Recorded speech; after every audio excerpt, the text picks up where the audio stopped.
Bonjour, nous en sommes aujourd'hui 8 décembre à la 18e vidéo, après celle qui est un hommage à André Trouche et qui semble avoir peut-être délié les langues.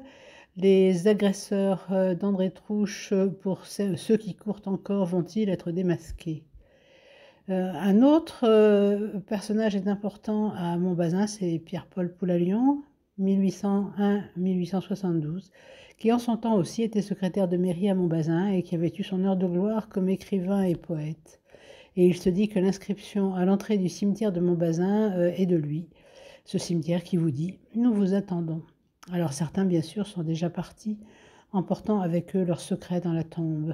Mais documents d'archives et mémoires numériques le disent, le chemin des pioches devait disparaître et l'on sait maintenant pourquoi.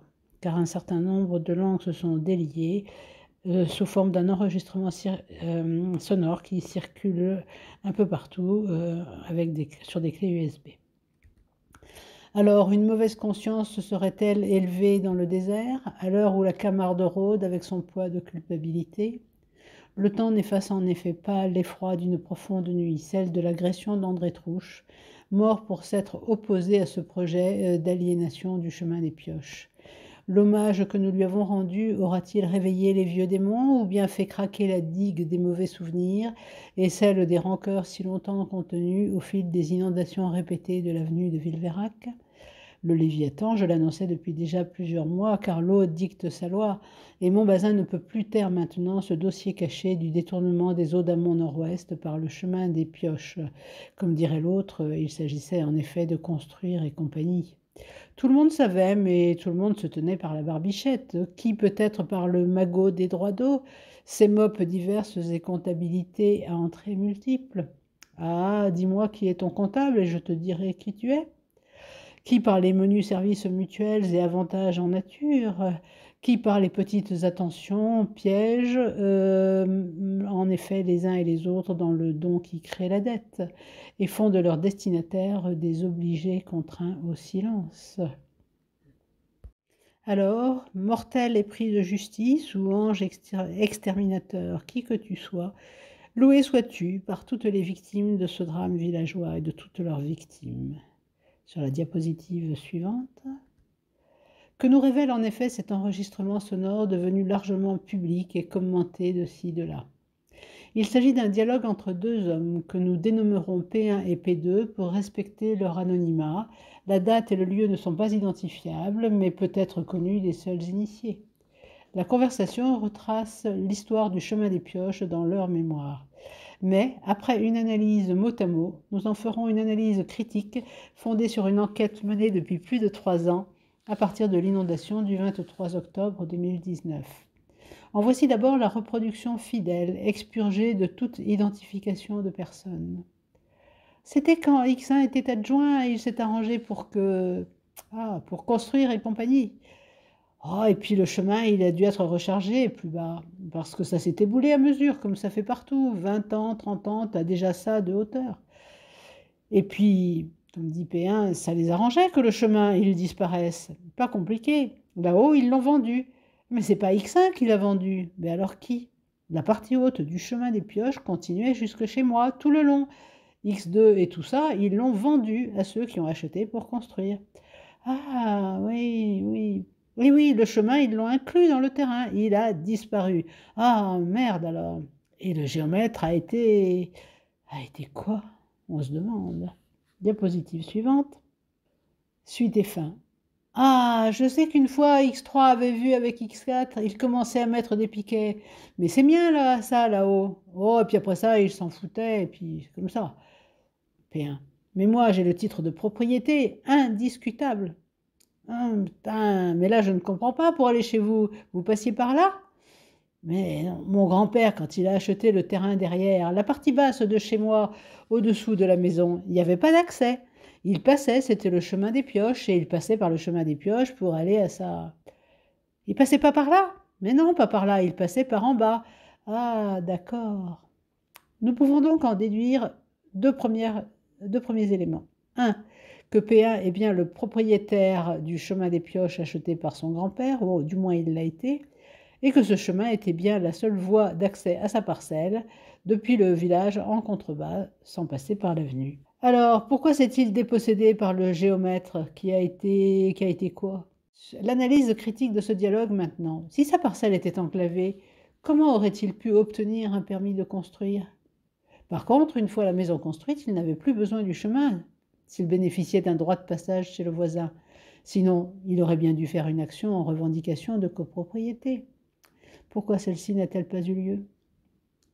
Et cette phrase « pour construire et compagnie », sa maison, bien sûr, était déjà construite. Il s'agit bien sûr des 2 maisons déjà construites sans autorisation, mais surtout du lotissement privatif qui a suivi avec son équipement collectif. Le droit de regard en AD1, le privilège de cour commune en AD 62, mais le certificat d'urbanisme ne mentionnait pourtant que de l'habitat isolé et certainement pas un lotissement privatif.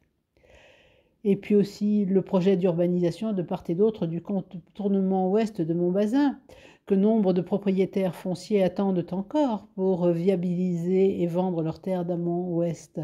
Mais pour cela, il fallait bien drainer les eaux d'amont ouest. Et du cheminement gravitaire des eaux s'écoulant des contreforts de la colline de l'Amour à l'ouest, était né le chemin ou fossé pluvial des Pioches, autour duquel s'est organisé peu à peu le parcellaire agricole, devenu depuis la nuit des temps chemin d'exploitation, récupérant les eaux pluviales pour les diriger vers la veine en contrebas à l'est. Ce faisant, le chemin des Pioches était essentiel à la préservation des maisons d'aval, puisqu'il concentrait les eaux et les détournait et les amenait jusqu'à la veine. Ce qui est étonnant, c'est que dans ce dialogue, eh bien, il y a un bel angle mort. Il n'y a pas un seul mot sur la question des eaux. Ce qui est étonnant dans le discours de P1, c'est qu'en fait, c'est toujours les autres qui sont responsables. Alors ce statut victimal est-il authentique? Pour un peu, notre P1 nous ferait pleurer, comme dans l'avare de Molière, ma cassette, on m'a volé ma cassette. Ici, c'est mon chemin, on m'a volé mon chemin. Pas le droit de passage, bien sûr. Je suis gentil, je rends service à tout le monde. Mais quels sont les bénéfices secondaires réels? N'y a-t-il pas eu échange entre le chemin des Pioches et le droit de passage? Or, le tout début ouest du chemin récupéré en 1981 n'a jamais été vendu. Alors y a-t-il eu aussi d'autres monnaies d'échange? Le permis de construire? L'accès direct à l'avenue? Peut-être aussi des rentes pour le drainage des terres d'amont à viabiliser? Rentes fournies par les titulaires, les propriétaires fonciers intéressés par la manœuvre? Peut-être aussi d'autres droits d'eau pour l'évacuation des réseaux d'irrigation en amont depuis 2014-2015? Voire peut-être d'autres droits d'eau encore pour de possibles captages d'eau dans le pli karstique ouest.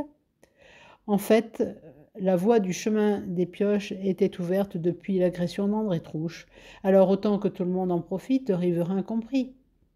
Et puis, l'argent n'est-il pas le nerf de la guerre pour acheter un tel silence généralisé?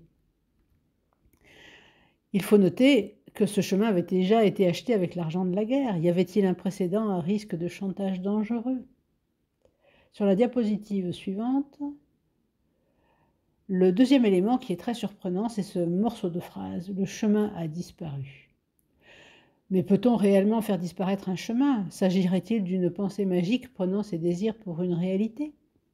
Certes, le maquillage cadastral l'a bien effacé sur le papier, d'ouest en est, lors du remaniement cadastral 607E publié en janvier 2012. Alors, une DGFiP, Direction générale des finances publiques, complice? Mais le cadastre n'a pas valeur de propriété. Alors, les opérations de dérivation hydraulique en amont et vers le nord-est depuis 2020 n'ont échappé à personne, mais qui paye ces travaux pharaoniques? Et surtout, vu leur dangerosité, sont-ils à risque et serviront-ils à quelque chose? La police de l'eau est informée, mais pourquoi laisse-t-elle faire? Pourtant, la réalité physique du chemin et des parcelles desservies n'est pas contestable. Portes murées, photos aériennes, documents d'archives à l'appui, mais aussi toutes les traces des interventions qui s'y sont faites. Les constats d'huissier réalisés le 15 septembre 2022 sont formels, il n'y a pas photo. Cette phrase « le chemin disparu » est donc un bon exemple des techniques perverses qui servent à essayer de rendre l'autre fou. Autre point d'analyse critique de ce dialogue, que signifie « pas par là, pas en bas » ? Bien sûr, le principal intérêt de la disparition organisée du chemin des Pioches, dont le titre de propriété est effectivement indiscutable pour la partie haute du chemin à l'ouest, ce principal intérêt était bien sûr d'exonérer ses actuels propriétaires de leur responsabilité à l'égard des inondations récurrentes de l'avenue par les eaux du chemin des Pioches, orientées illégalement de la main de l'homme vers les personnes et les biens des fonds inférieurs ouest, aux premières loges, le 130 avenue de Villeveyrac, mais ce n'est pas la seule maison inondée. Tout le monde l'avait depuis longtemps compris et intégré. Alors, où est ce pas par là, qui n'est ni le haut ouest, ni le bas est du Camille d'Antonègre? S'agirait-il de la troisième hypothèse, la plus farfelue, celle du chenal de dérivation qui amène les eaux d'amont-ouest du chemin des Pioches vers l'avaloir entre 130 et 140 avenue de Villeveyrac, cet avaloir construit dans son alignement? Ce petit fossé appartient en fait à la D55, mais la marquise des Pioches, du haut de son fond supérieur et de son spank, cherchait à faire croire qu'il s'agissait bien du chemin des Pioches pour y faire passer ses propres canalisations et marques. P1 et P2 seraient-ils donc au niveau de l'avaloir non déclaré, devant la maison de feu Paulin Charles, autrefois maire de Montbazin, voie des eaux détournée d'un chemin des Pioches qui, lui, continue sa descente jusqu'au Camille d'Antonègre vers la Veine plus à l'est? Diapositive suivante. En guise de conclusion, le meilleur des mensonges est bien sûr celui qui contient une grande part de vérités accessoires pour enrober le poison et les omissions. P1, qui n'est plus qu'usufruitier donataire du chemin, protège bien sûr ses enfants, mais de version en version, il s'est pris la langue et le nez et qu'il a grillé, et il prouve par ses aveux que ces prétendus troubles de la mémoire dus au grand âge ne sont que mensonges sans vergogne.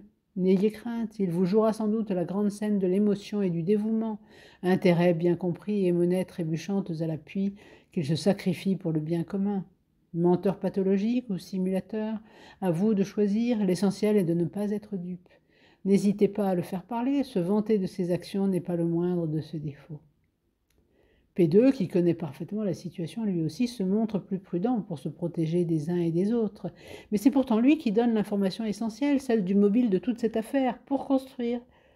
Sa ligne de défense est la distance, comme s'il se plaçait en dehors de toute cette affaire, disant n'avoir pas été à l'école et rendre lui aussi service à tout un chacun. Alors l'analyse ne serait-elle pas complète si un tel dialogue ne s'adressait pas à des tiers qui étaient présents, simples témoins ou acteurs de cette histoire? En effet, à qui s'adressaient donc ces échanges tordus? Et quel message cherchait-il à faire passer? Sans doute l'essentiel, c'est que le chemin des Pioches devait disparaître, et même qu'il avait prétendument disparu. Ce que dément parfaitement, bien sûr, le constat d'huissier récent.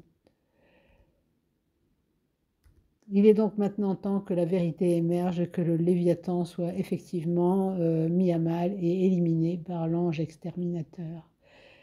La justice va faire son travail, nous l'espérons. Point final.